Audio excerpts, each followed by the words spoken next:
माघारीनंतर कोल्हापूर आणि हातकणंगले लोकसभा मतदारसंघातील चित्र स्पष्ट. कोल्हापूर लोकसभा मतदारसंघातून 23 तर हातकणंगलेतून 27 उमेदवार निवडणुकीच्या रिंगणात. इतिहासात पहिल्यांदाच मोठ्या संख्येनं उमेदवार निवडणुकीच्या रिंगणात. अजून देखील उमेदवारांना माझी सूचना आहे, विनंती नाही, सूचना आहे, हक्क आहे माझा, सूचना आहे की पुढच्या काळामध्ये महाराजांच्या बद्दल बोलायचं धाडस या ठिकाणी करू नका. महाराजांच्या बद्दल चुकीचं बोलायचं धाडस करू नका. श्रीमंत शाहू महाराज छत्रपती यांच्याविषयी चुकीचं बोलायचं धाडस करू नका. आमदार सतेज पाटील यांचा खासदार संजय मंडलिक यांना इशारा.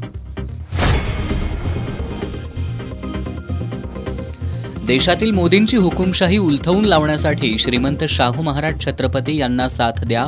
उत्तरेश्वर पेठेतील प्रचार सभेत माजी आमदार मालोजीराजे छत्रपती यांचं आवाहन. राधानगरी तालुक्यातील नरतवडेत वृद्धेचा दगडानं ठेचून निर्घृण खून.